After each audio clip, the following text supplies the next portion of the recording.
This video is about two reports into the Muslim child rape gangs, otherwise known as the grooming gangs.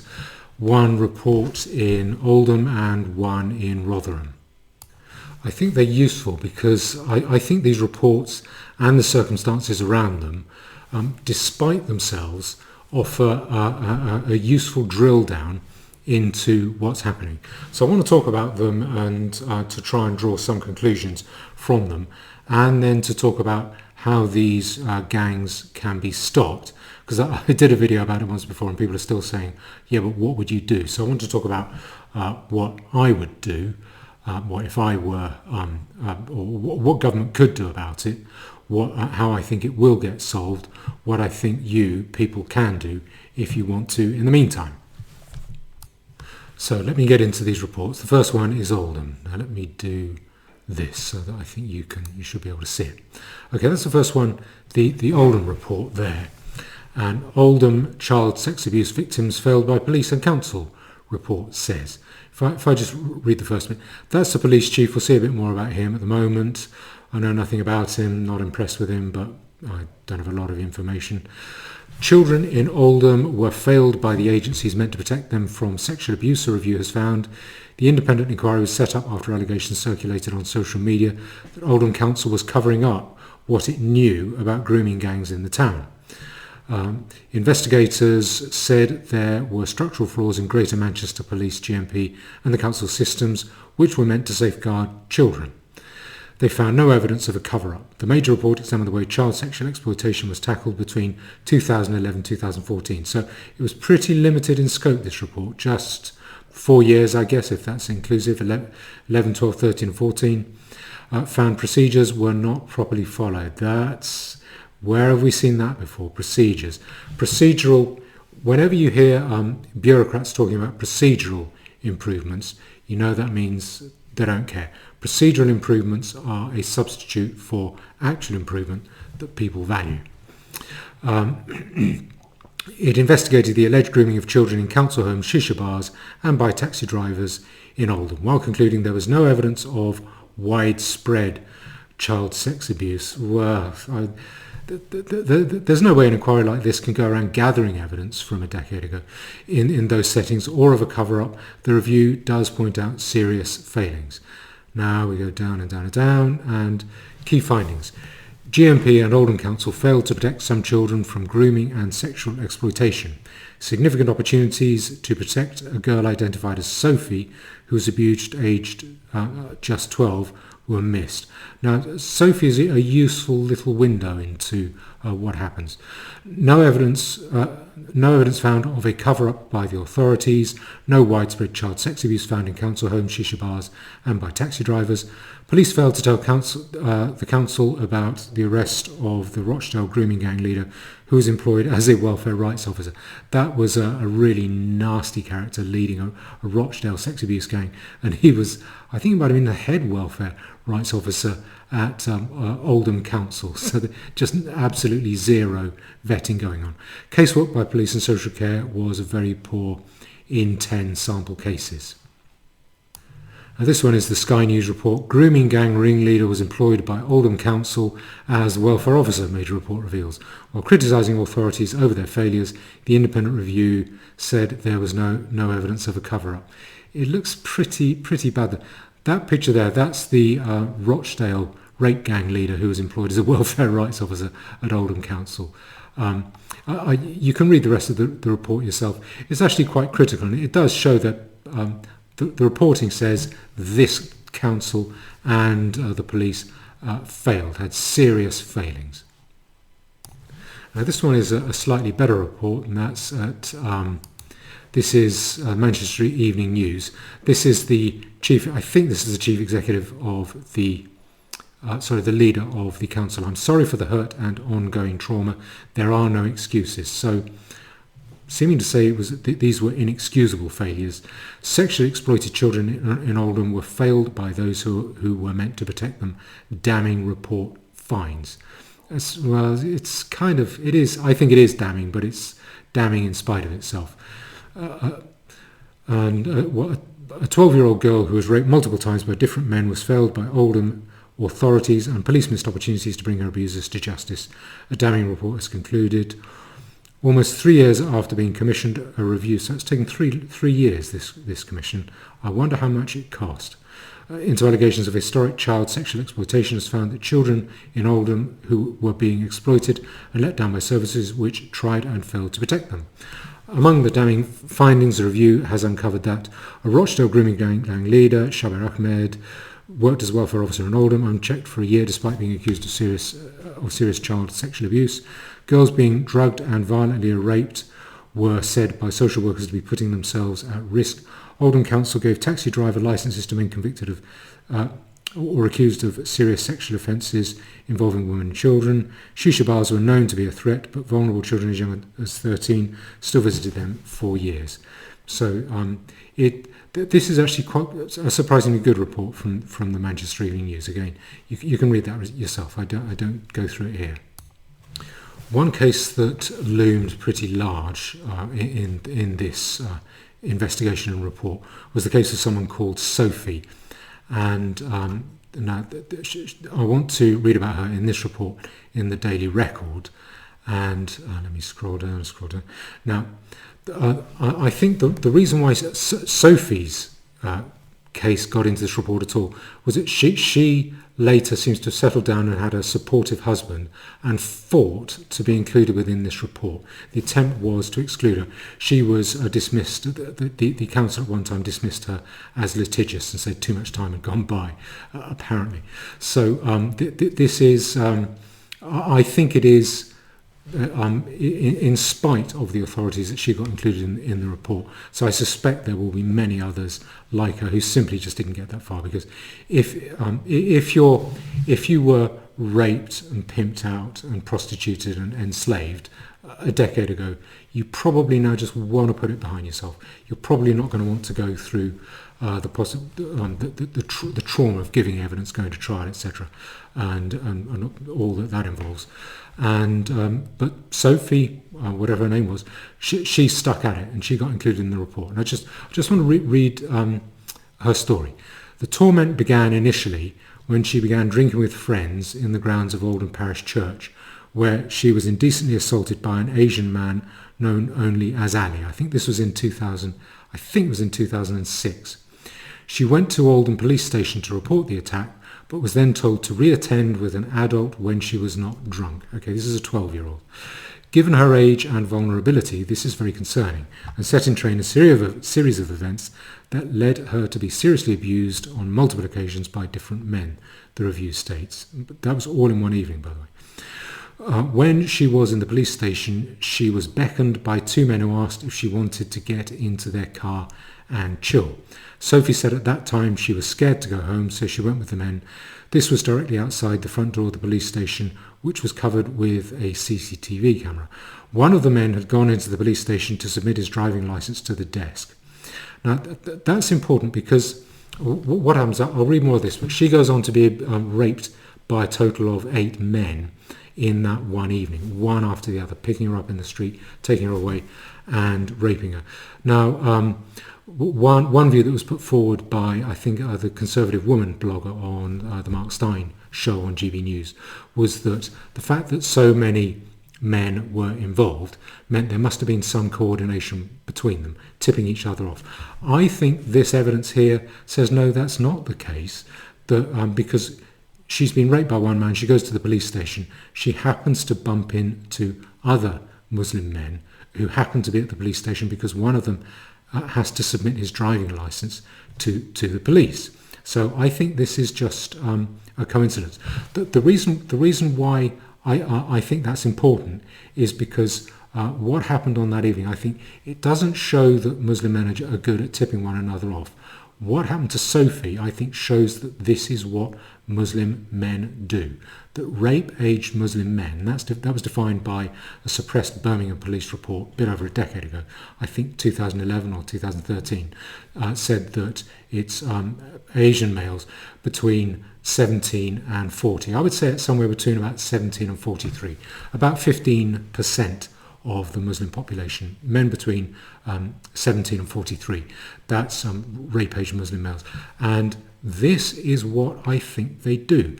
If a rape-aged Muslim male sees a vulnerable young girl and thinks he can get away with it, he's going to want to rape her. That is the evidence. That's not me talking. That is the evidence from what happened to Sophie this evening. It's very hard to get away from that.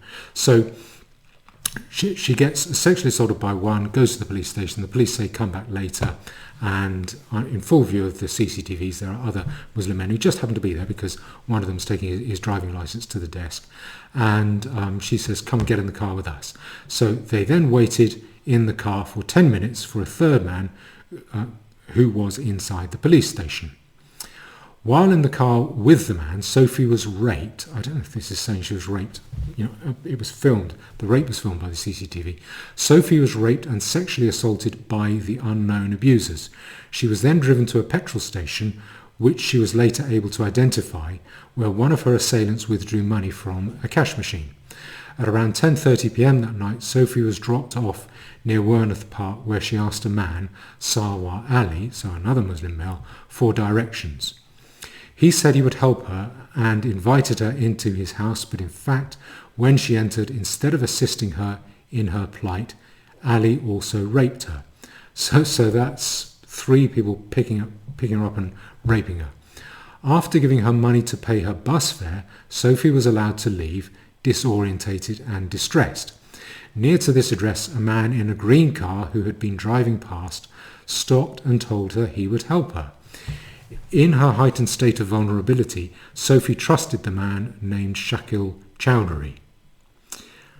But once again, his words were empty promises designed to lure Sophie into the hands of yet more abusers and allow him to exploit her himself. Instead of taking her home, Chowdhury drove her to another house on Asset Close, where he and four other men raped Sophie over several hours. It was not until the next day that she was taken by one of the men back home. Although Sophie reported all of the attacks to police, only 2 arrests were made. So our judgment is that there were very serious failings in the investigation. The review states, I should say so. What I think you need to think of is how likely is it for a girl of 12 to get raped in general. Thankfully, it's not that common. But how likely is it for her to get raped twice in one evening? But this is a situation where I think she was attacked once, raped a second time, raped a third time, and then gang raped for the 4th time. So that's basically 4 assaults, serious sexual assaults on a 12-year-old in one evening by Muslim males. What are the odds? What are the chances of that? Is that coincidence?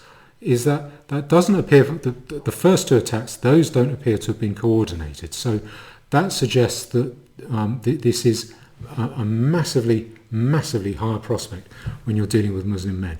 What I think it shows is that, I'll come back to this again when we deal with the numbers with Rotherham, but I think this shows that this is what Muslim men do if they see a young, vulnerable, white English girl. And there is other form for this. If I show you this story, you can come across other cases.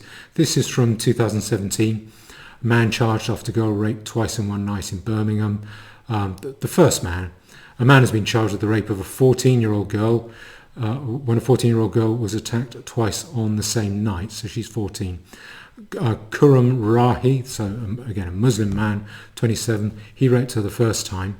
And then further down here, detectives are searching for a suspect described as a thick-set Asian man about 1.68 meters tall with large biceps in connection with the second attack. So that seems to have been 2 Muslim men. Well, they say Asian for the second one. 2 Muslim men raping this young girl twice in one evening. Again, that suggests that that's too much to be coincidence.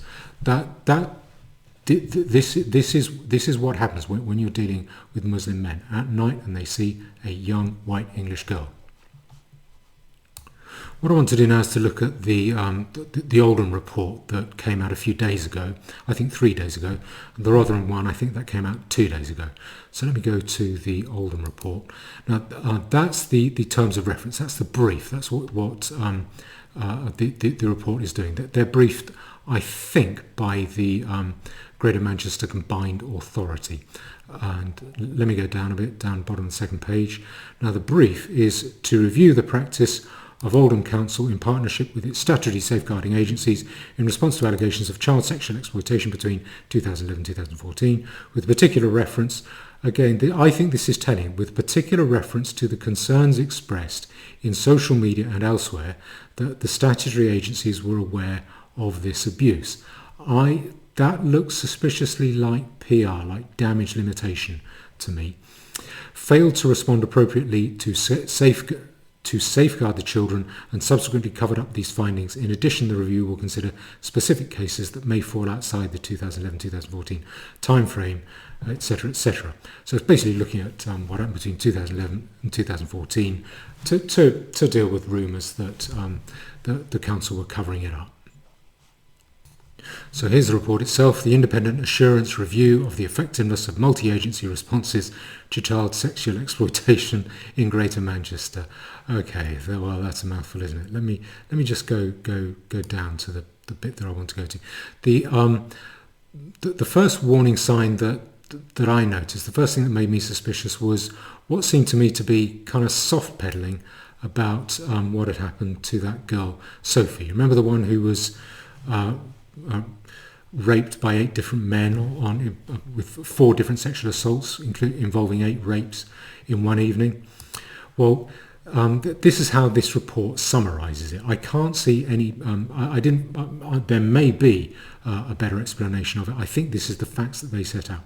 Sophie was abducted from Oldham Police Station in October 2006, raped by 2 men, attacked by another, and then raped by a further 5 men. An adult male was convicted in 2007 in connection with these incidents and imprisoned for 6 years. Okay, that looks to me like a pretty cursory summary of the facts. And I get the impression that what this report says is that there was an understandable fear of inflaming local opinion. This report says that it is understandable. Let me go a little further. What I think is happening here is this report doesn't want to, quote, inflame tensions. I think you see signs of that throughout. And this is what they said. This is at paragraph 3.1. There were also, throughout this period, legitimate concerns by both the council and the police that the high-profile convictions of predominantly Pakistani offenders across the country could be capitalised on by a far-right agenda and lead to the victimisation of the Pakistani community. So this is seen by this report. This report stamps those concerns as legitimate. I don't think that's not part of this report's brief, and it's not relevant. Whether or not Pakistani people are made to feel bad about it, or Muslim people are made to feel bad about it, that is irrelevant. The question is, did they investigate? Did they deal effectively with this vicious criminality? And the term Pakistani or Asian, these are both these are ways of avoiding the issue. These are Muslim rape gangs. It isn't just Pakistanis, it's also Kurds. In Bristol it's Somalis. In the Netherlands it tends to be Turks and Moroccans. It's pretty much across the board. In Germany it's Turks. It is across the board Muslims from Muslim countries.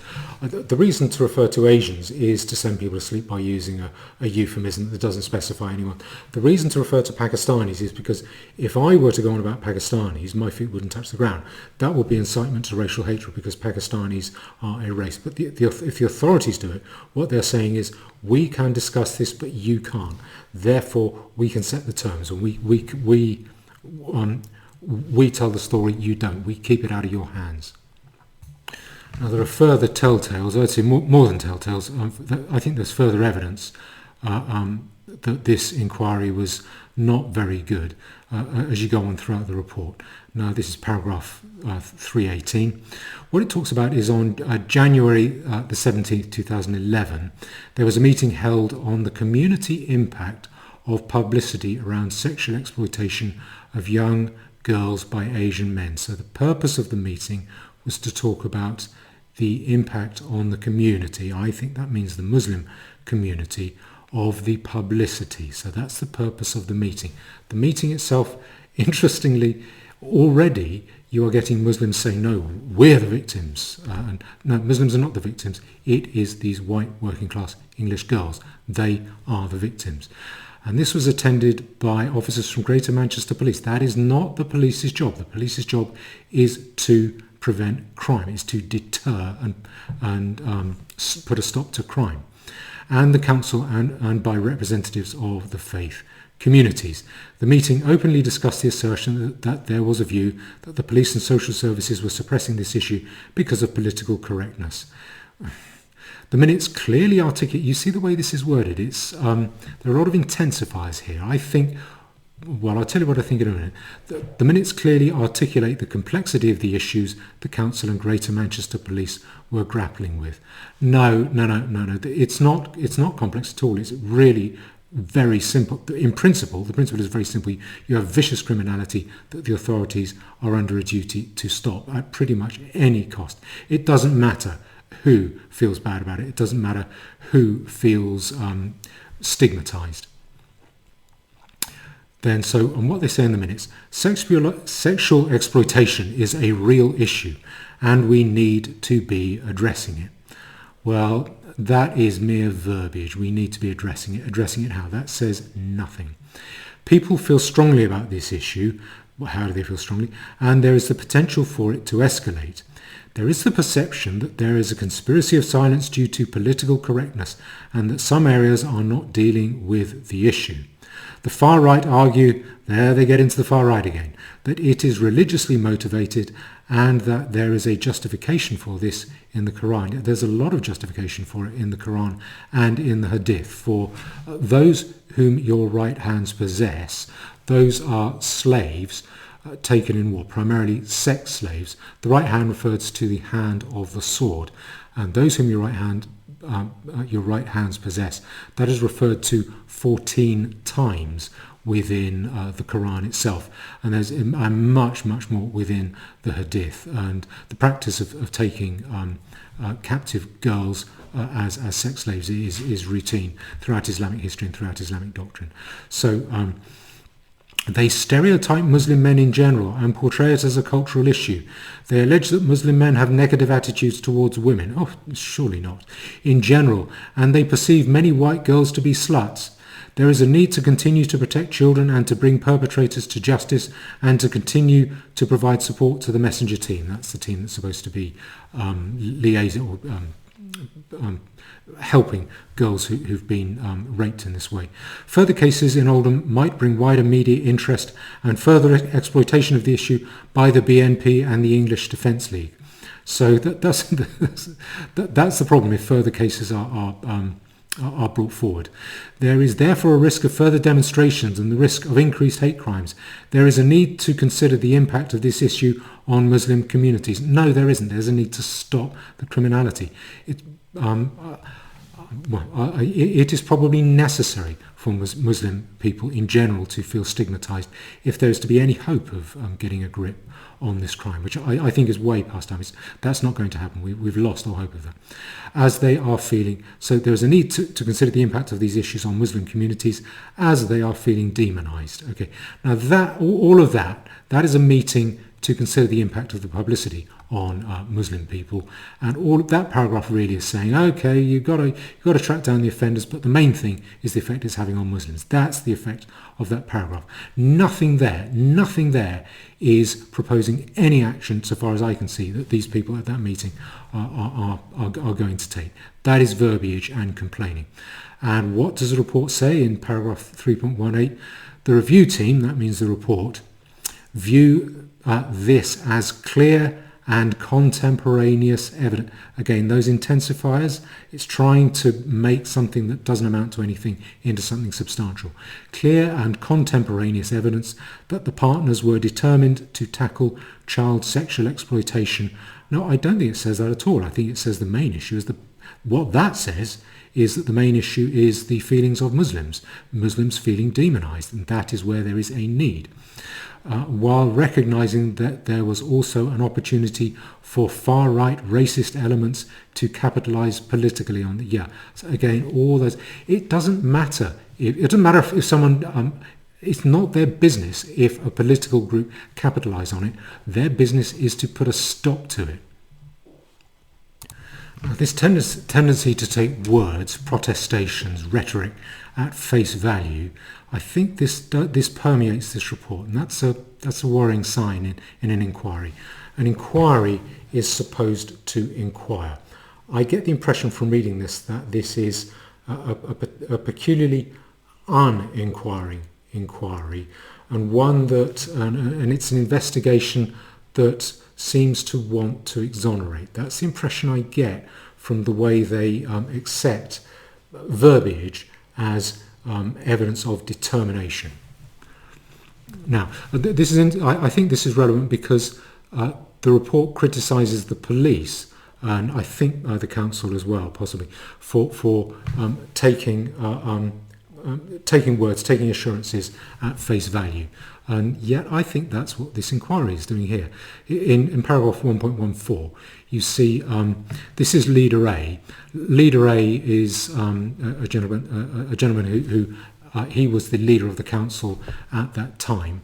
I think he became leader in 2011, and I'll deal with him. He later became the MP for the area, but I'll deal with him in a minute.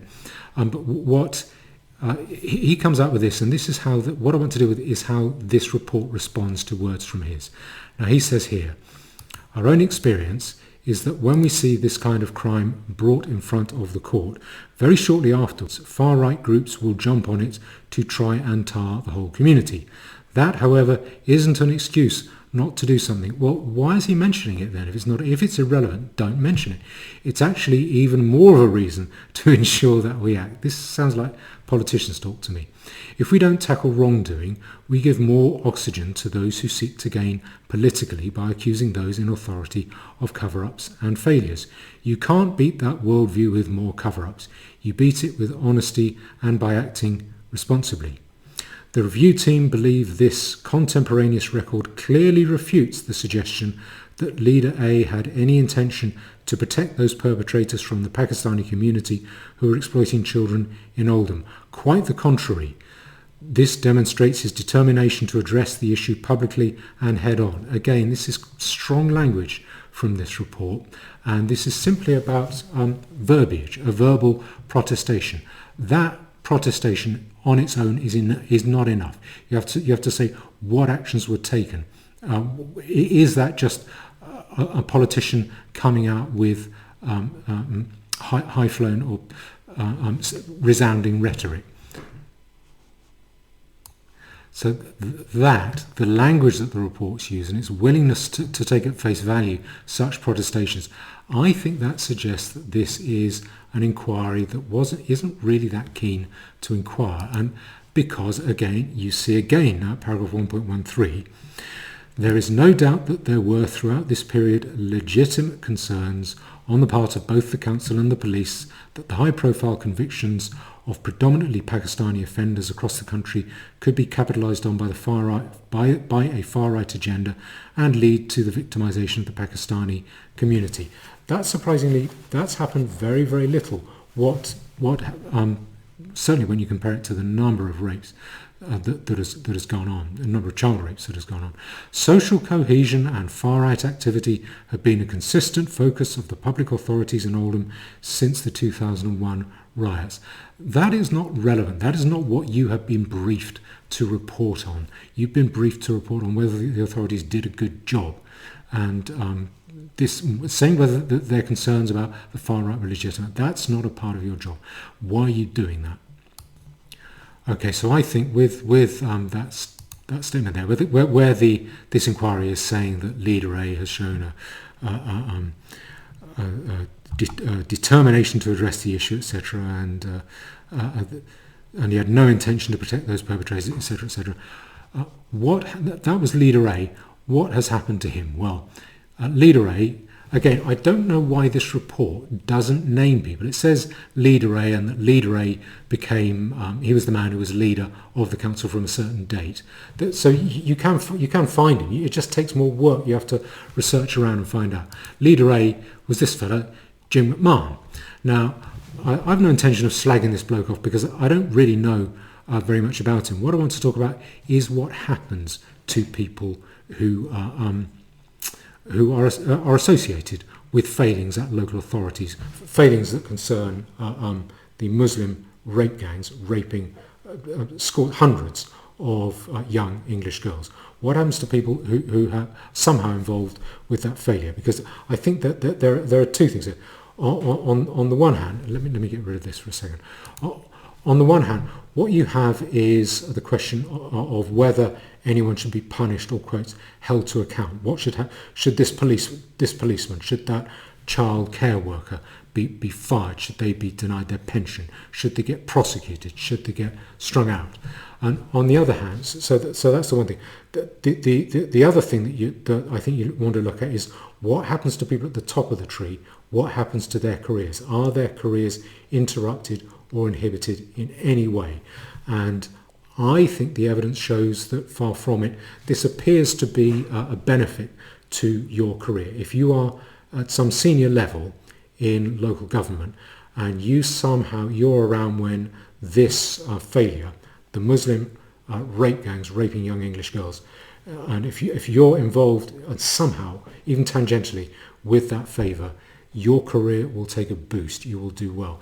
To the extent that if I was advising, if I knew someone who was making out a career in local government or perhaps as a senior councillor, and they came to me and saying, how can I really get promoted fast? I would say, well, don't encourage the rape gangs, but if you can somehow get yourself into a position where you might be somehow associated with it, then that will boost your career. And the question is, why would that be the case? It's possible. I can see that is the case in that the political class, the governing class, they close ranks and they feel sorry for people who might be so unfairly associated with these failures and getting victimised because of it, because it's all far-right activity. They're being tarred and feathered by the far right, and therefore they need to be felt sorry for. There are time and again you see people who were heading up child protection departments or who were senior counsellors or senior police officers, and they say that they leave and they go on to a much bigger, better paid job with a big payoff. I think this happened. I think it's happened in the Oxford case, as far as I can remember, but I can't remember each individual case. But that appears to be a feature of these cases, and that ties in with my overall view. My overall view is that the official attitudes towards the Muslim rape gangs becomes a lot clearer and a lot less exasperating if you turn the telescope around. What most people do is to become really outraged and baffled, the word exasperated at the failure of the authorities to deal with it. And the reason why that is so baffling is because we have a basic assumption that the authorities, right at the top of the tree, I think the national political authorities, we have this idea that they don't want it, they want to prevent it. Now, my view is that they have a very strong interest, a very strong incentive to create more of it, that it serves their interests. So if you turn the telescope around and you say, well, and try doing this, instead of dismissing me as a conspiracy nut, try doing this. Try saying to yourself, okay, let's imagine that the authorities, national political authorities, those with a real concentration of power, let's suppose they do want this.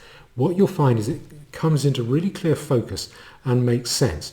Now, I don't think you have senior politicians, cabinet ministers, sitting around and conspiring. I think this is something that it serves people's interest. I think the fancy word for this is an egregore. It means that sort of one set of attitudes that arise out of other thoughts. So a set of thoughts giving rise to another thing. The ordinary word for that would be a feeling or a sense of self-interest. And I think that's what happens here. I think senior authorities, senior national authorities find that it serves their interests very well because it increases the power of those who hold power by making the rest of us, the people they hold power over, much more vulnerable, much more dependent, much more anxious and fearful. And any wife beater understands this. And that is good for their power because it means, who do we go crying to for protection from the Muslim rape gangs? Whose door do we go knocking on? Who do we look to for protection? And it just makes us feel weaker, which is good for the people in power. And I suspect that what then happens is that feeling, that general sense of where your interests lie, that permeates down the whole system and gives rise to a general set of assumptions, prejudices and feelings about what we're going to notice and what we're not going to notice. And then what you get is local authorities really not needing to do a cover-up because everyone is turning a blind eye. You see a very similar thing in the Jimmy Savile case. In that case, everyone's turning a blind eye, and the incentive to do so is the money and celebrity that he brings to your organisation. A very similar thing, I think, is happening with these rape gangs. It's happening amongst local authorities and police forces, and the incentive there is to be considered free from the original sin of racism, and to be considered fully compliant with the ideological fashion, the ferociously enforced ideological fashion of multiculturalism, diversity and tolerance, and including people and praising and believing that diversity is our strength, etc., etc. And so people then just become really good at not noticing things, choosing not to notice things, to turn a blind eye. It's a little bit like in the Jeremy Thorpe case. There's a very, very good book. You can find a link to it called A Very English Scandal. It was what the Hugh Grant TV series was based on. And the way the author of that book described it was a conspiracy without conspirators. So Jeremy Thorpe's crimes were overlooked for decades simply because people in authority thought, we don't do that to an important person like him. It's just not something we look at. I would say it's more like conspirators without a conspiracy. So everyone's joining in, everyone's doing it, everyone's turning a blind eye and not noticing, but there's no actual conspiracy taking place. No one's emailing to anyone or having meetings saying, right, how do we conspire? How do we stop this coming to light? How do we make sure that these rape gangs continue in operation? It's just quietly put to one side, not noticed, not seen, in the knowledge that if there's an inquiry a decade later, which takes 5 years to complete, you'll probably have retired and it won't come to light. Now, I'm not saying that any of that applies specifically to Jim McMahon. That's not what I'm saying about here. I'm just looking at him in order to show what happened to him. So he became local government. At the 2011 local elections, Labour gained control of the council and McMahon became its leader. As council leader, McMahon sat as one of the 11 members of the Greater Manchester Combined Authority with responsibility for transport. Now, in I think 2015, he became the MP for Oldham. So yeah, he assumed office in 3rd of December 2015. He gets selected as the Labour candidate, and he is elected, and he's still in office now as that as an MP for Oldham. And he becomes he becomes shadow minister in the years 2016 to 2020. So really for those 3.5-4 years, he is the shadow minister for local government, despite this inquiry continuing. They must have known this inquiry was continuing in respect of the authority that he led. Doesn't seem to have done his career any harm at all. From looking at it superficially, it seems to have been a benefit to his career. And that, I think, is a consistent theme. If you are in a local authority, if you are in a police authority, and you are particularly if you're in local government, either as a senior civil servant or as a councillor, it will probably benefit your career at some stage. People will gather around you, close ranks, you'll get promoted. Okay, so bear with me. What did people say about Oldham Council during this time? Well, Oldham Council was loaded with honours during the period that it had, between the years 2011 and 2014. It got plenty of national honours for being a really great council. So here in 2012, Oldham Council is the most improved. Now let's push on. McMahon, this fella there, when he was leader of the council, yep, he's celebrating this. Now let's push on. It's the most improved council in 2012. This, remember, is during the period that's being investigated, 2011 to 2014. Oldham Council was last night crowned most improved council at the local government equivalent of the Oscars. Okay, so it's most improved. The authority was shortlisted for the Gong at the Local Government Chronicle Awards 2012 for the second year running. So both years it's got that Gong.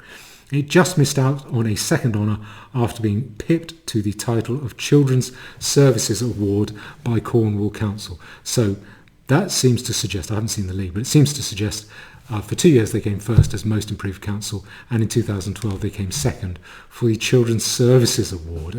So again, Oldham doesn't seem to have suffered at all because of all the gang rape that went on. So that's one. But Oldham gets more honours. It gets worse.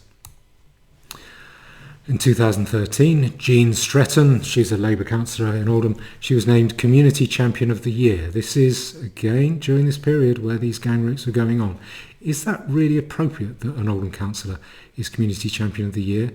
Well, if she was Community Champion, it doesn't seem right to me. And then in 2014, Council Leader Jim McMahon, the one who became the Oldham MP, he was named Leader of the Year. So he was Council Leader of the Year at the Councillor Achievement Awards in 2014. And then in 2014, Oldham was highly commended. It was basically a runner-up at those same, the Oscars for local government, the Council of the Year Awards for the top prize in 2014. Okay. So here we are, just to prove it. There's Leader of Oldham Council Jim McMahon named Leader of the Year at Councillor Achievement Awards. Leader of Oldham Council Jim McMahon has been honoured nationally for his outstanding leadership at the Councillor Achievement Awards. He was elected in 2011, named Leader of the Year at the gathering in London, hosted by the Local Government Information Unit. And in 2014, the Local Government Chronicle said that the runner-up for Council of the Year in 2014, again, the period which is under investigation because of these rape gangs, the LGC award ceremony, Durham beat Hackney LBC Oldham Oldham Metropolitan Borough Council. So highly commended in this category were Hackney London LBC and Oldham MBC. So they were runners-up and highly commended. So again, being associated with the rape gangs the evidence suggests to me it will do your council's reputation good. Your council will get awards during that period and senior people will get promoted. Again, I am not saying that this is something bad that McMahon has done or that he is a bad guy. What I'm saying is that this is evidence of, you could say, culture, the set of understandings, the feeling, the general perception, the feeling of incentive, and that runs throughout officialdom, but that it comes from the top, and at the very top amongst national leadership there is I think a clear perception that grinding down the people you rule is good for your power. Okay, but maybe Mr. McMahon, maybe he is just a freak category. Maybe he really is a brilliant person. He did everything right, and it was just other people who, unknown to him, were getting it wrong. And maybe nobody else has been promoted like that. Maybe I'm talking out of turn. I'm being slack-jawed. Well, let's look at somebody else who was mentioned in this report.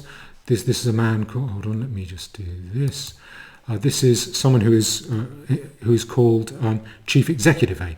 Again, this report doesn't name people. I don't know if there's some convention in reports like this that you don't name people who you can easily find out. Everyone will know who they are because it says. It states at the bottom, you go to one of the appendices at the bottom, and it says Leader A was leader at the council from this date, and Chief Executive A was Chief Executive from this date. Chief Executive A became Chief Executive in October 2008, so I was able to Google around and find out who it was. But Chief Executive A, this is a statement from him. There's an exchange of emails about whether it's right, whether it's fair to refer to shisha bars as being the place where abuse or abusers centre, where they gather. Now, this is Chief Executive A, and he says here, and try making head or tails out of this. The key concern was this. Was there a wider issue about child sexual exploitation? Was there a wider issue safeguarding? Yes. And we were alive to that, but when you make a direct link to that, where the far right at the time was saying, at the time, these people are abusing our children, and making the links about shisha bars and using the term in a generic way, you had a potential cocktail for disaster. So that's what he's... it's difficult to know. That I think that is flannel. That is someone. I could pick apart the syntax and the grammar that he uses there. I think that is a statement without much meaning. And I think what he's saying is that we didn't really like talking about shisha bars because the far right might use it. They might, and that would be a cocktail for disaster. Yeah. Then go and stamp out the offending the day before yesterday. That's what you do. If you flannel around with statements like that, that's I don't think that is impressive evidence at all. And I think it should have been picked up much harder on that by this review. Now I don't know why this review. Again, I don't know why it refuses to name people, because I think you can find people out. Now, I assume, when I look at this story from 2009, just by ferreting around a bit, it talks about November 2008, beg your pardon. That then says Chief Executive Charlie Parker. So if the review says that Chief Executive A was the Chief Executive from October 2008, then if it says that Chief Executive Charlie Parker in November 2008 is that is Charlie Parker, then I assume that Chief Executive A is Charlie Parker. So what happened to him? Okay, so Charlie's Pride. This is 2014, Charlie's Pride. I find that ironic given what was investigated from 2011 to 2014. I think there should be some embarrassment there. Anyway, it's been an honour and a privilege, etc., etc. What this is about is him leaving the council to go to Westminster, and he's saying, of course I'm going to miss Oldham. I never really thought that I would have such an affinity for one place, but it really is one of those towns that just pulls you in. Unfortunate choice of words in hindsight. It has been an honour and a privilege to work as Oldham Council's Chief Executive, and I hope that I'm leaving the Council in a better state than when I arrived. I know that I couldn't have given any more. All right. Okay. And in case, although it might sound like I'm trying to say something bad about him, but I'm not. I don't have any dirt on this man. I don't have any evidence of anything specifically wrong he did. Again, it's possible that he was one really good guy who did everything right, and he was caught at a bad council that did a lot that was wrong. It's possible that's the case. I just don't know. What I'm interested, my point is to see what happened to him. Has this had any bad impact on his career? Well, let's go to the next story, if you bear with me. That one. Now, Oldham Chief Executive Charlie Parker steps down. Now this is the hunt is on to replace one of the best paid town hall bosses in the region after he was named front runner for the top job as Chief of Westminster Council. Down here, he's been recommended to his appointment to the role of at the London Council. Mr. Parker, who is set to boost his current pay of £177,364, described the move as a once-in-a-lifetime opportunity. So 177 grand, a bit over. That's what he's getting. Don't know what pension he was getting on top of that.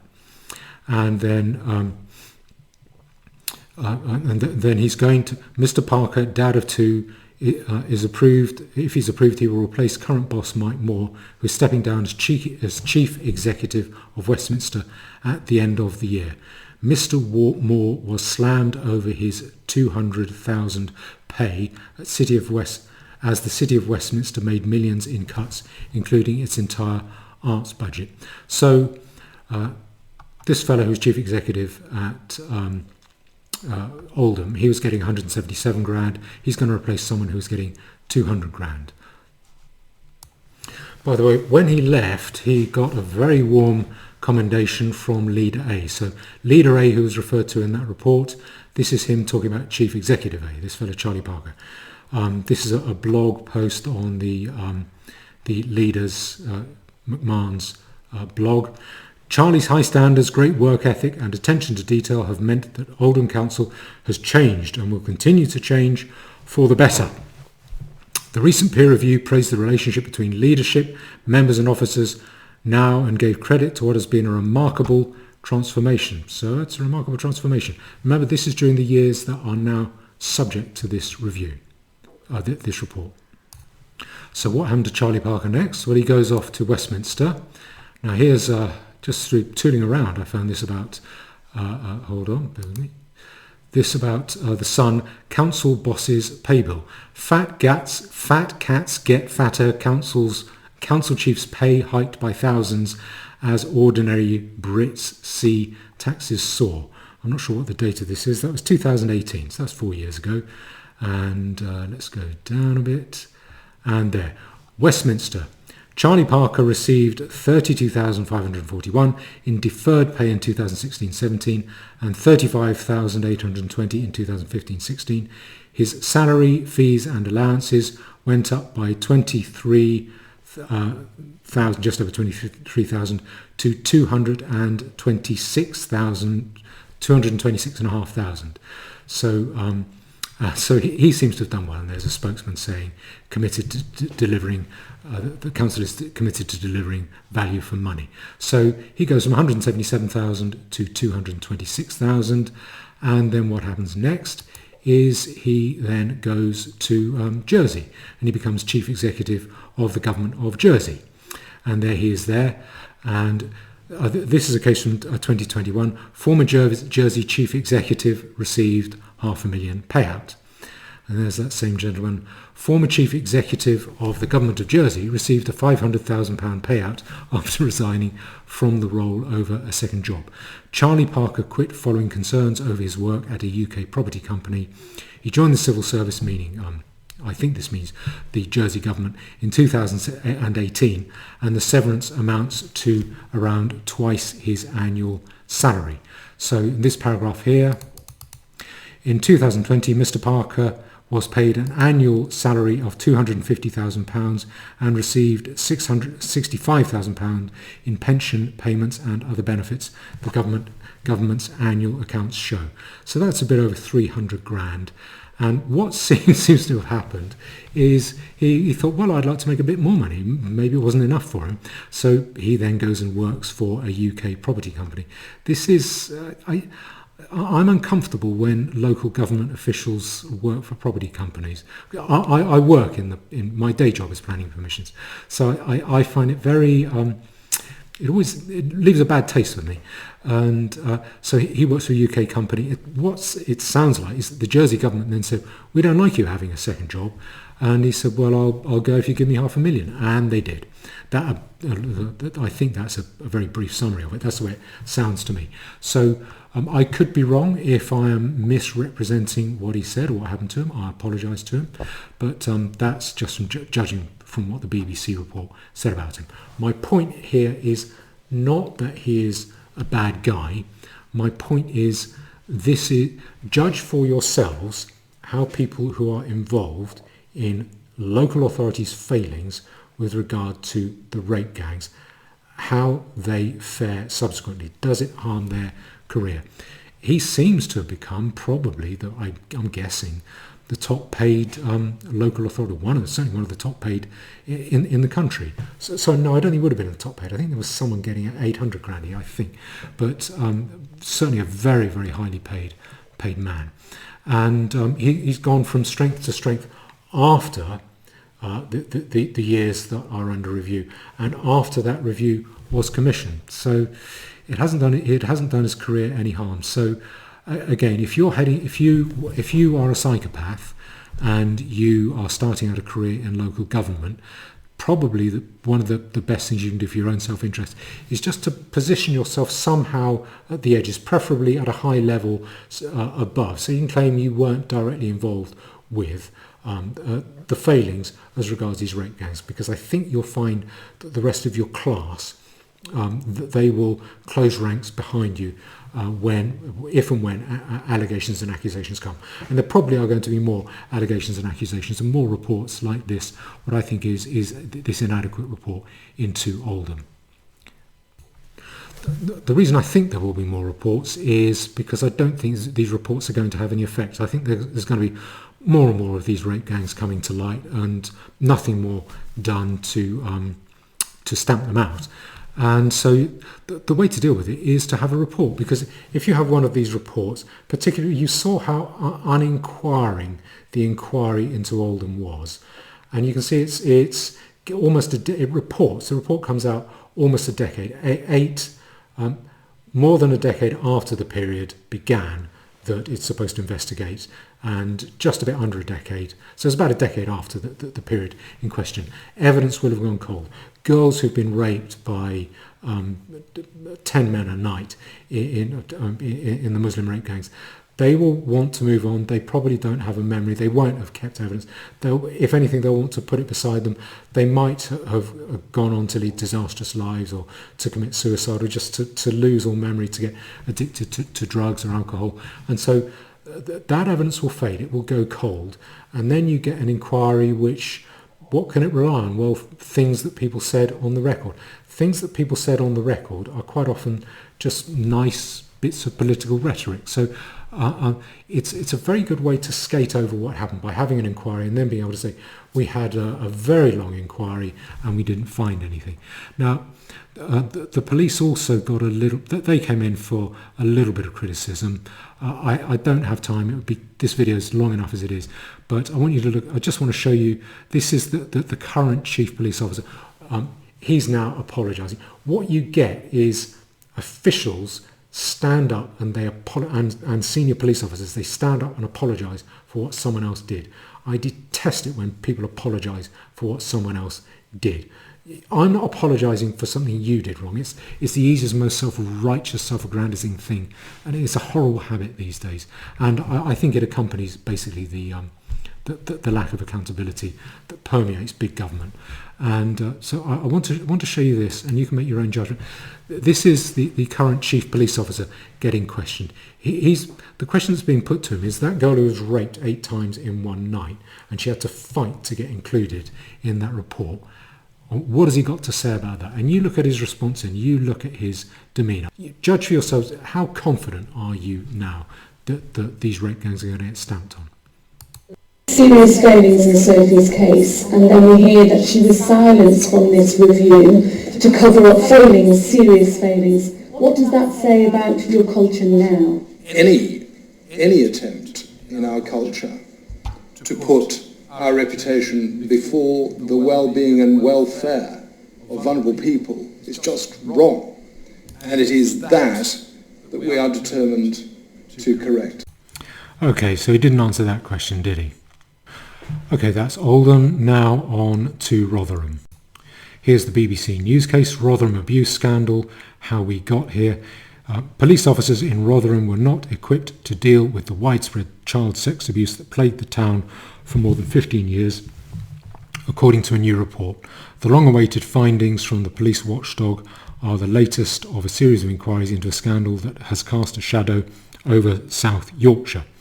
And this is Operation Linden was a series of investigations carried out by the Independent Office for Police Conduct, looking at South Yorkshire Police's response to allegations of child sexual abuse and exploitation in Rotherham between 1997 and 2013. The watchdog has found that systematic problems meant the force failed to recognise the scale of the problem. So you have that Operation Linden, that is an investigation. That's basically an investigation into the investigations that were carried out by the police. And you can guarantee there'll be further reports and investigations into the investigations. But so what you have is, I want to look at this one briefly. It mentions Operation Linden, which is that investigation into the police investigation.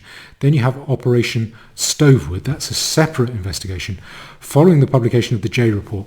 That was the J report that was published in 2014, where she said that the number of girls in Rotherham who'd been victims of these Muslim rape gangs, she didn't say Muslim rape gangs, but was 1,400. So the J report, the Chief Constable of South Yorkshire Police asked the National Crime Agency to lead an independent investigation into allegations of abuse in Rotherham between 1997 and 2013. So, I mean, long after the event, that the National Crime Agency are investigating, looking for suspects. So those are the two things. But the one that's been reported on here is Operation Linden. That's the report that's just come out. So here is the ITV news story to Operation Linden. Report finds systemic police failings over Rotherham abuse scandal. And we go down and down and down. That's a summary of it. What complaints were upheld? The IOPC upheld 42 specific complaints and listed many of them in its report. They included police failing to deal appropriately with a report of child abduction, resulting in a victim being handed over to officers by a perpetrator as part of a deal not to arrest him. Officers failing to investigate after an abuser was found naked in a victim's bedroom. Sorry, it's not funny. A lack of action after police found a man in a parked car who admitted that his female passenger had just performed a sex act on him. I think that is a case where one girl who was victim, she reported that the policeman she was talking to, saw a Muslim man in a car with a young girl. According to the first girl, the girl in the car was aged 12, and so the policeman goes up to the car and says, "Hello, what's going on here then?" And the Muslim male in the car says, she's just sucking my cock. Apparently that's verbatim what he said. And the policeman just goes about his way. Well, that's all right then, better stay out of trouble. And nothing happens. So that's how bad it was. A father who expressed concerns about his daughter being told nothing could be done to intervene because of racial tensions.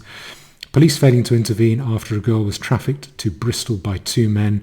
Police failing to record concerns about perpetrators after a girl reported being raped. So that's what those are the findings of the report. It actually doesn't come up to much.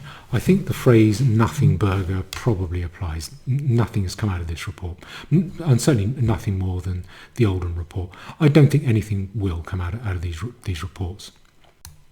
Now, this is the report itself, Independent Office for Police Conduct, Operation Linden Report. The IOPC independent investigations of complaints and conduct matters in relation to South Yorkshire Police's handling of reports into non-recent child sex abuse and exploitation in Rotherham, South Yorkshire between 1997 and 2013.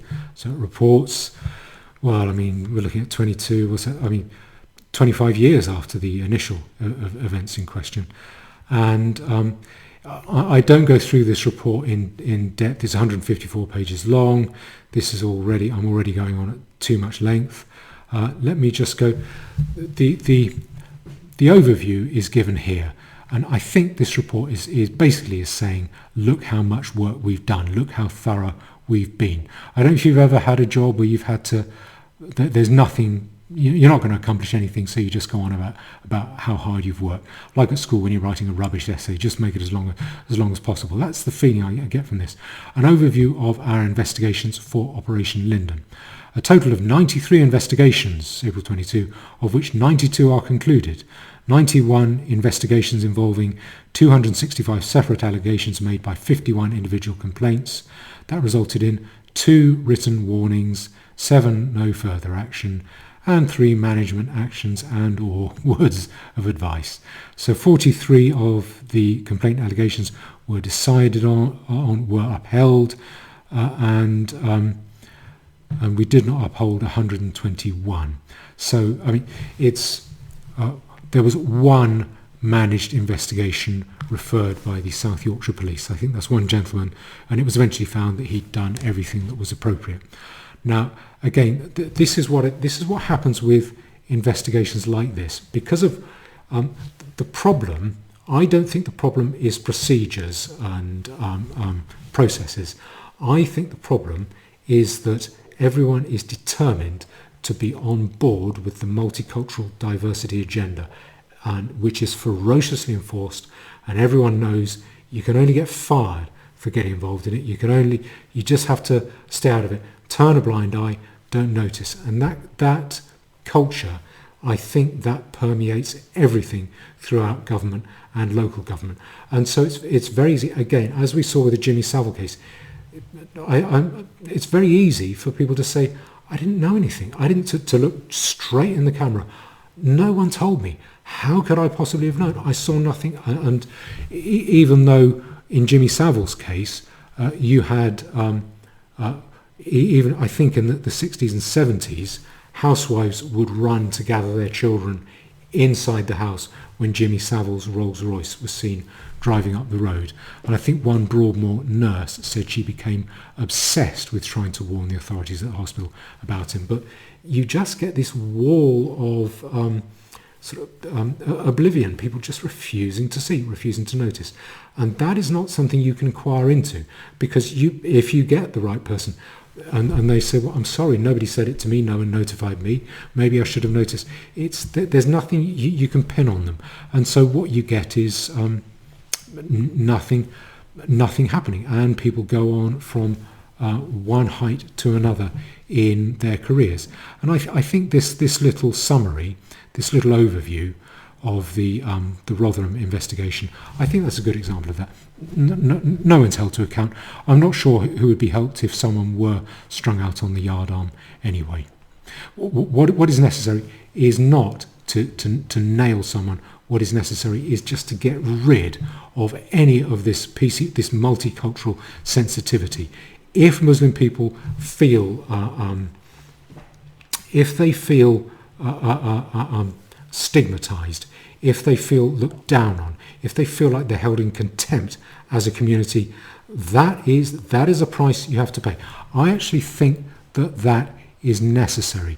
The reason I think it is necessary is because there is no way in to the Muslim community. I want to explain why just a second. Let me show you this story. This is a story about Operation Shelter up in Newcastle, where police paid £10,000 to a child rapist. Part of his job was to attend child sex parties, it appears, and they paid him to do it in order to gather intel, and justified it after the event by saying this is the only way we could get the intelligence, it's the only way we could break in, because these rape gangs tend to be they tend to be hidden behind ethnicity and kinship, and also a language barrier. So it's very difficult to send someone undercover. So if you send PC Robinson as an undercover officer to infiltrate the rape gangs. He's just not going to get anywhere. So you have to try and get another Muslim man. And there's a hive mentality amongst Muslims. You can't get a Muslim man. So what they do is they get a child rapist. They probably got him by the scruff of the neck. They offer to go easy. Well, I don't know. But they give him 10 grand to inform, and even then he tries to turn tail when it comes to trial. Let me just I want to show you this because this is relevant for a number of reasons. XY, that's the child rapist, had a total of 53 convictions and had previously been jailed for 7 years for attacking a 15-year-old girl whom he plied with drink and drugs and gang raped with 2 of his friends. So he's a child gang rapist, okay? And he's recruited by the police to gather intel. While working for Operation Sanctuary, he was arrested for dishonesty and assault in a mosque and was questioned about making sexual advances to a 13-year-old girl. So what did XY's role as an informer involved? During the special court hearing in October, brought by the defence in a bid to have the cases dropped, XY said, "I was told this is an operation about Asian grooming gangs. That is what we are after. These are the people we are interested in. I had to find out what was going on, where the parties were taking place. These parties I went to, 1 or 2. I got information about parties when they were happening and I would ring it in." Okay. Now, I doubt, now this was justified by this police officer, Chief Constable Steve Ashman. I don't know if I haven't gone into the detail of his reasons, but I doubt that he would have ordered such a man with such a record, a child rapist with such an appalling record, to go to child rape parties. I think that's what those parties were. I think they were sex parties. I doubt he would have paid a child rapist 10 grand to go to child sex party, or to go to parties like that, if there was any other way to gather the intel. So the point here is not to nail that officer Ashman. It is to say you can't break in to the Muslim rape gangs because they're hidden by kinship and ethnicity and frequently by language. And so you then have to put pressure, if you want to try and solve these cases, you have to put pressure on that group, supposedly the community. That population itself, the Muslim population, needs to be squeezed, needs to feel as though it's under pressure in order to stamp out this abuse within its own ranks. And you're going to have to squeeze pretty hard to get rid of 1,400-year-old attitudes towards non-Muslim girls. But I don't think that's going to happen. I think the PC multiculturalism is going to go from strength to strength, and with it we will see more reports like this. I'm unlikely to read many more of these reports because I find them so depressing. I think they're all, when you've read one, I think you've read them all. Nothing comes out of them. People get exonerated. Everything moves on. They might move to nailing 1 or 2 people later, but they're not going to upset the apple cart. They're not going to challenge the culture. Okay, so that's that Operation Linden. Remember Operation Stovewood, where the National Crime Agency are looking at these crimes? Well, Operation Stovewood, I'll just move on, tell you a little bit about that. Hold on. Operation Stovewood, NCA's investigation into child sexual abuse in Rotherham. Operation Stovewood is the single largest law enforcement investigation into non-familial child sexual exploitation and abuse in the UK. Okay, so they're doing a really big job. It's a big task we've got here. Led by the National Crime Agency, our officers are investigating allegations of abuse in Rotherham between 1997 and 2013. Stovewood began back in 2014. 8 years ago it began. It has been investigating for 8 years, when it was formally asked to lead an independent investigation by the Chief Constable of South Yorkshire Police. And how's it doing? Well, here's a recent story that is there a date on here? I can't see one. I think you might be able to find a date on there. Operation Stovewood investigators launch new appeal for victims and witnesses to come forward. The National Crime Agency officers have launched a new appeal for potential victims to come forward as part of Operation Stovewood. Their investigation into allegations of child sexual abuse in and around Rotherham between 1997 and 2013. The appeal will see a series of appeals on social media plus leaflets and posters placed in community and public buildings around the Rotherham area. That means they just don't have enough girls coming forward. These girls, they've grown up. Some of them will be in their 40s now. They don't trust the police. They just don't want to relive it. And this is what happens with investigations and inquiries like this a decade after the events. Everything goes cold. People just don't want to come forward because they say the giving evidence is worse than the abuse itself. They don't want to relive it. I don't blame them. So how is Operation Stovewood doing? Why would they be appealing for more witnesses to come forward? Is it because they're too successful? They're so successful they want even more success by getting more evidence, or is it that it's a complete failure and they want to be able to say, well, we did our best to gather evidence? I think it's the latter, but let's see. If I go down, there we are. Hold on. Yes. It has so far, this is 8 years after the event, it has so far seen more than 200 suspects arrested, with 20 people convicted and jail terms totalling almost 250 years handed down. So in eight years of the biggest non-familial child sex abuse investigation in the UK, 8 years of that, a lot of money spent, 200 people arrested. So I make that 25 arrests per year. That's pathetic. That's just arrests. With 20 people convicted, so that is, I make that 2.5 convictions per year. That is pathetic. And jail terms totaling almost 250 years handed down.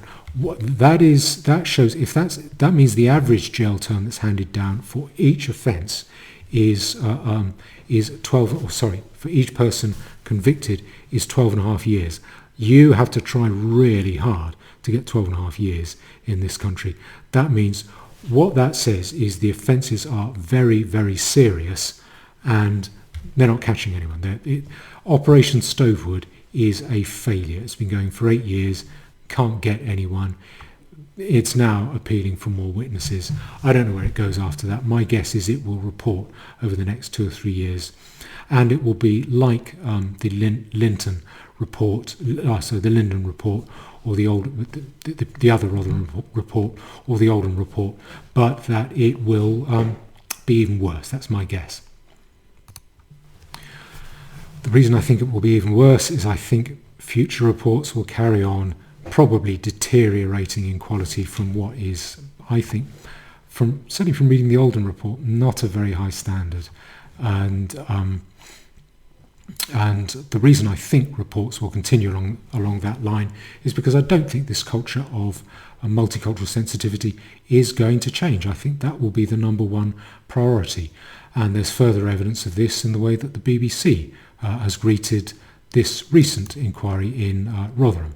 This is a BBC story from, 2 days ago, Rotherham's Asian communities on grooming scandals impact. Let me go through this. Okay, this is BBC propaganda. It's basically saying, okay, you think those girls had it tough. What about the poor Muslims? And the poor Muslims in Rotherham must be terrible for them. Spare a thought for them. That's what's being said here. And they didn't. I'm not aware that at the time the BBC may have published interviews with a number of girls who were raped. I'm not aware, but they've gone ahead and they've done this video of Muslims who are claiming they're the victim. Okay. You went from being known as just a terrorist, but now you're a terrorist and you're a groomer. We've seen the far-right marchers come into our town. We've seen our women, our sisters attacked. Every family in Rotherham has felt the impact of the grooming because they are now associated. Okay, you haven't seen your women and sisters attacked. It is the white English girls who have been attacked. Associated as anybody coming from Rotherham also being linked to the grooming.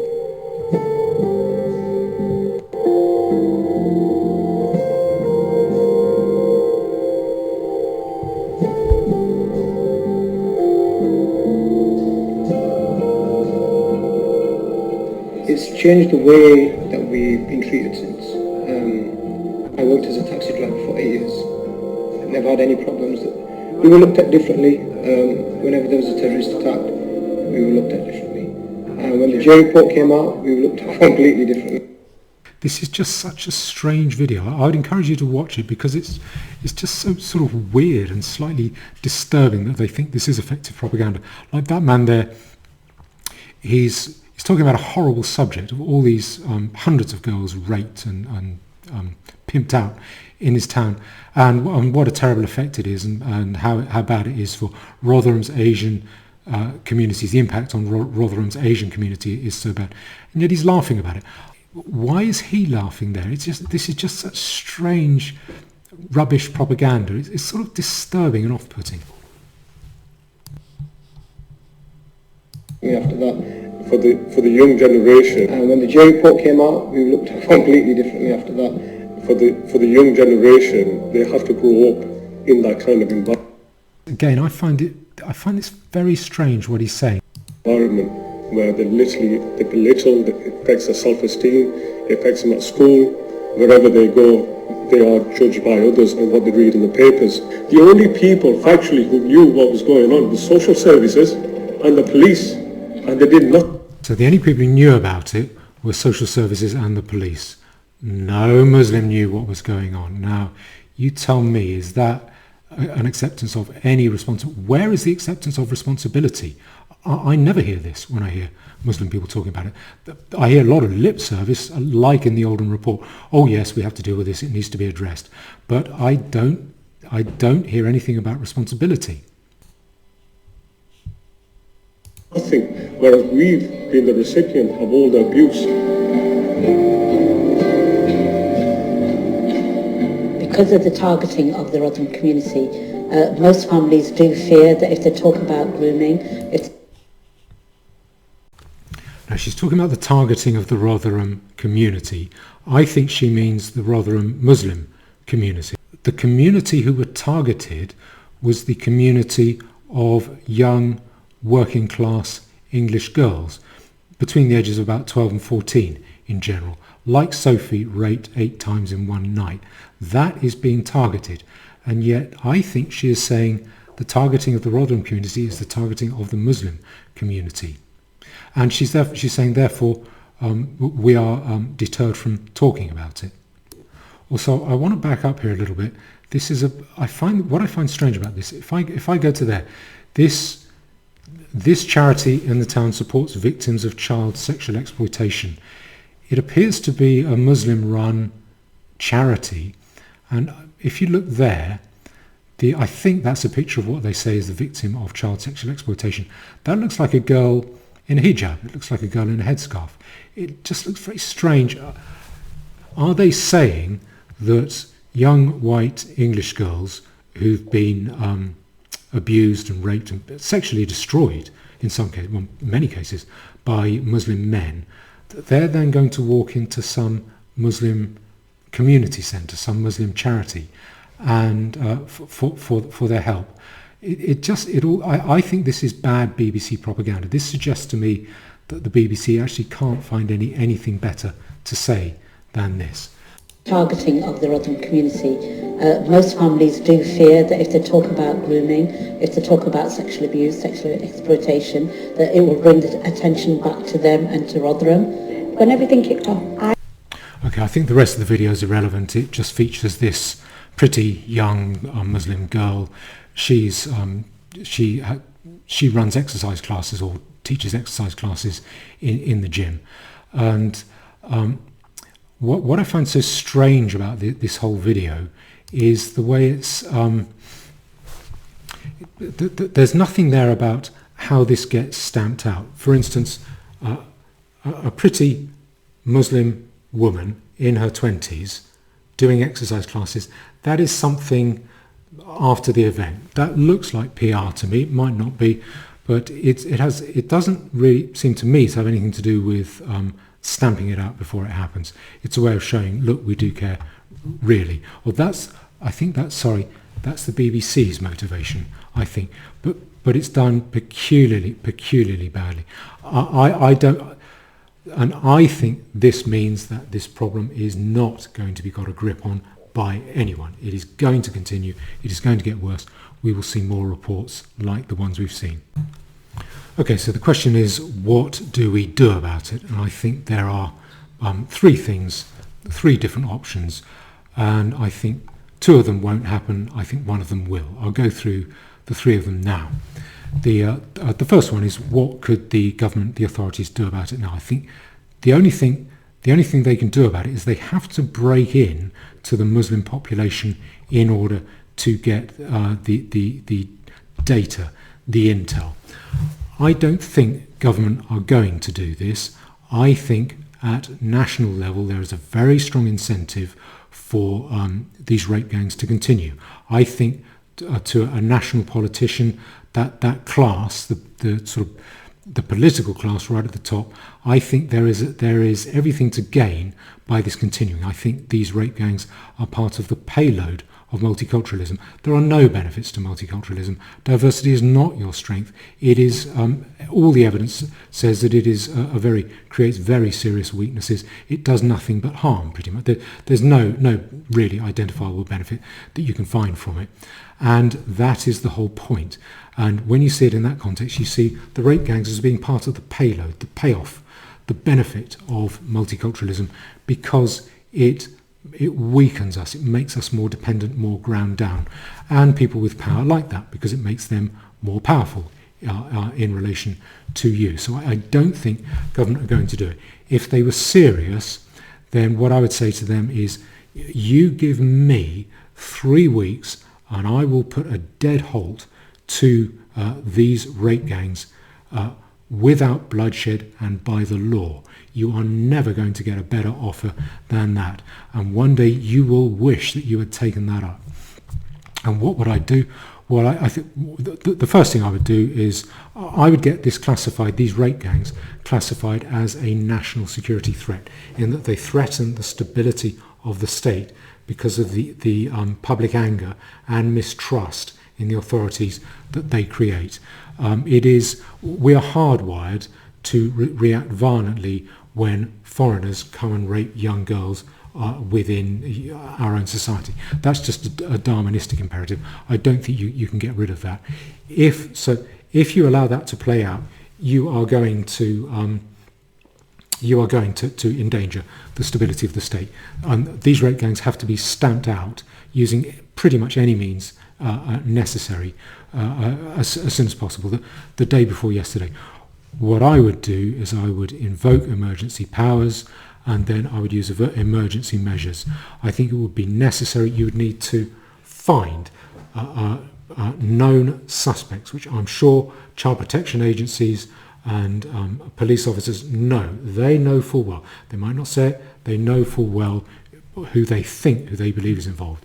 You snatch them off the streets, you bundle them into a car, you take them to a police station, and you subject them not to torture, but to inhuman and degrading treatment in order to get them to talk. You could call that physical pressure.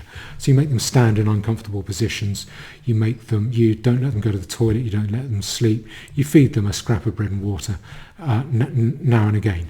And you keep that up for a week, you get them talking, you make them name names, so that you know which cars you bug, which bed and breakfast establishments, which bars, which cafes, which mosques to surveil.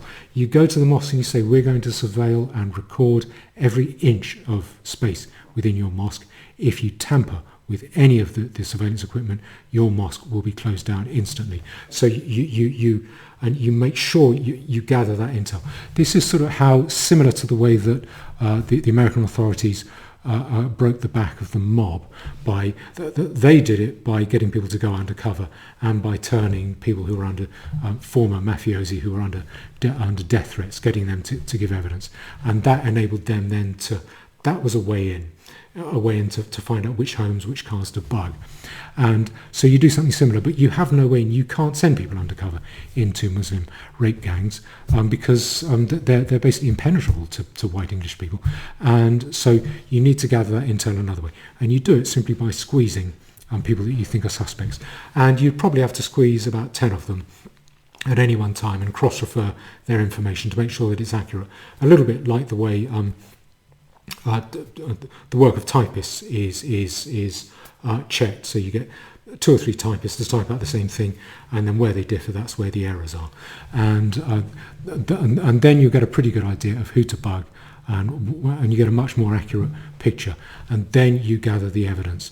But you're going to need a lot of jail cells, a lot of police officers. When you start doing this and you're serious, these Muslim rape gangs, they're going to realise we're likely to get we're going to get found out. They'll probably stop them. But then you'd also need to impose very severe punishments. I'm not certain that it could be done within the current setup, but you'd need, I wouldn't favour putting these gang rapists to death. I don't favour dirtying our hands with killing. The problem is when you use things like inhuman and degrading treatment, or when you get slapdash with the death penalty, it sort of spreads like wildfire, and it goes out of control, and so you need to regulate it carefully. But I wouldn't favour punishing these people with the death penalty. I would favour simply just grinding them down, putting them under forced labour on inadequate rations, so they become objects of fear and terror, and you just send them out among the population. The aim, what is necessary here, is we are having a civilizational war crime committed against us. It is a civilizational crime. When you have a civilizational crime committed against you, you have to respond to it in a way which warns and deters future civilizational criminals a century down the road. You don't know who they are, but you want to punish today's civilizational enemies in such a way that future civilizational enemies fear committing civilizational crimes against you. So that is necessary. But if there's a way to do it without dirtying your hands with the widespread use of the death penalty, then I think that is appropriate. But you need to exact very, very severe, terrifying retribution on those gang rapists. So, but the first thing is to catch them, to make sure you catch the right people, and that really means emergency powers getting invoked to gather the intel. And then when you get the intel, you can arrest people and you can run trials. You're also going to need to build trust with the people, particularly those girls. I don't know how the state can do that. I don't think there is any trust in the state authorities. I think the trust between young girls in those areas and the police, I think it's irreparable. It's not going to be repaired. So possibly that would be a problem, even if I was given a free hand. So that's the first one. Give me a free hand. Now the second method, which I think is so I don't think that is likely to happen. I think you can understand that no government is going to give someone like me a free hand. The second method is the one that I think will happen, and that's for all of us to sit on our sofas, guzzle pies, shout at the TV, and complain at our MP that we're not getting enough money spent on us, and we want a bit more welfare and a bit more on this and that, a few more stimulus checks, a bit more furlough money, and a bit more subsidy for God knows what. And if we do that, that will contribute to the breakdown, the economic collapse of the system, which I think is probably how the problem with the rape gangs will get solved, because I think that will then lead to a separation of of different populations along very harsh, hard, formal ethnic and racial lines. And I think the non-English populations will gradually get squeezed out because their areas will become unlivable fast. And that, I think, is the way completely to solve this issue is to, if you have so much gang rape going on within the Muslim population, the comprehensive way to solve the problem is to remove the Muslim population. That is what I think is going to happen in reality. And the convenient thing about that is it doesn't require any action from us. It simply requires us as a society to continue along the decadent road we're travelling down. Bigger and bigger government, more and more spending, more and more debt. That will create economic collapse, that will collapse the welfare state, that will collapse the state itself, and then we will have to seek law and order by clubbing together as individuals. And when we do that, we will separate ourselves out from foreign populations, and they will gradually leave voluntarily when conditions in their areas become unlivable. That is what I think will happen. There is a third method which I think I would like to see, because I think it would involve self-respect on our part, and I think self-respect is a good thing. So here we are, self-respect. due regard for oneself, one's character and one's conduct, a proper sense of one's own dignity and integrity, proper esteem or regard for the dignity of one's character. I think that is a good thing. I think it would be a good thing for us to do that by, or to cultivate that self-respect by taking action ourselves.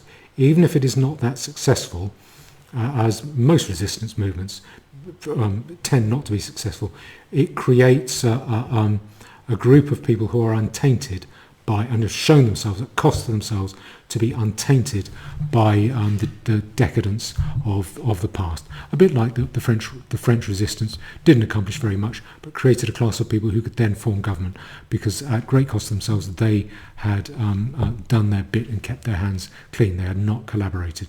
And so what I think this third method would involve is us setting up investigation systems of our own. And people have said, well, what does this involve in detail? So I will try and spell it out in detail here. I think probably the first thing you're going to need, the main thing you would need, is about a team of about 10 data researchers, online researchers. These will tend to be people who are just interested in finding out the truth and reality, sifting out available information, publicly available information that's not published but is still available, that can be mined on the internet to find out about previous convictions, previous court convictions, who's associated with whom, which gangs, how this gang is made up with that gang, trawling through Facebook posts, Instagram accounts, just to find out which groups are which, who's associated with which premises, gathering that evidence. And there's no glory in that, there's no publicity, there's no pay, but that would be the first thing. So a team of about 10 researchers. I think probably you'd need about maybe between half a dozen and a dozen, you could call them outreach workers, street workers, people who go around the area to try to make contact with potential victims, to try to build trust, to say, you don't trust the police, but you can report it to us, and we will take that information. We will be your friend. So those people who are able to form, to develop rapport and form links with girls who may recently have been abused, trafficked and raped. And the next thing also, I think you would need people who are skilled in gathering intel, possibly even so far as who know how to break into a house or break into a car or a bed and breakfast place and plant bugs and plant cameras. Again, how to do that, able to do that legally. But people who know about gathering intel, what important intel is, which are the important sources of intel. And following on from that, you'd also need a team, I think probably of about 2, maybe 3 lawyers who can talk to each other and work out strategies, because this is at the edge of the law, and who can advise on what can and can't be done, because it's such a dangerous area in all ways, and because if you were to set up like this your own investigation system, you can guarantee that you would be investigated with all the vigour that the police should have used against the rape gangs and didn't. So all the time and energy that they're not devoting to the rape gangs, they will devote to shutting down you. But so it's going to need to be, it would need to be closely guided. So what's that? You're looking, I reckon that's about 35 or 40 people, unpaid, doing it out of the goodness of their heart. And that number, I think, would be enough to deal with one large city, I'd have thought. Probably not much more than that. So that's what we're looking at. Now, I don't believe, I think that'll be 35 or 40. I don't think 3 or 4 people would come forward and say, yep, I will spare 15 or 20 hours dedicated work each week to do that, simply for the reward of creating self-respect amongst our own society. I would like to see that happen. The reason I'd like to see it happen is when this has all come to a head, when it's been dealt with, when the system has collapsed and been rebuilt, it will be beneficial for us and for future generations to be able to look back and to say we didn't all succumb to the politically correct decadence. Some of us took action off our own bat, and we did something effective. Instead, what I think people are much more likely to do is to enjoy handing over money to the grifters on the right, people, the self-licking ice creams who are talking about it and creating outrage in order to get you to hit the donate button. It's a lot easier for people to do that, and that's what I think will happen. But those are the three options. For government to do something about it, it won't happen. For us to let the system collapse, which is what I think will happen, and possibly, which I very highly doubt will happen, for us to form our own investigation teams which gather evidence, maybe even launch prosecutions off our own bat to show that we won't stand for it, we will do something about it ourselves. So that's what I think should be done. But in the absence of that, we will continue to see the rape gangs flourishing, and we will continue to see report writers and investigation conductors making out like bandits, writing a lot of reports. Thank you.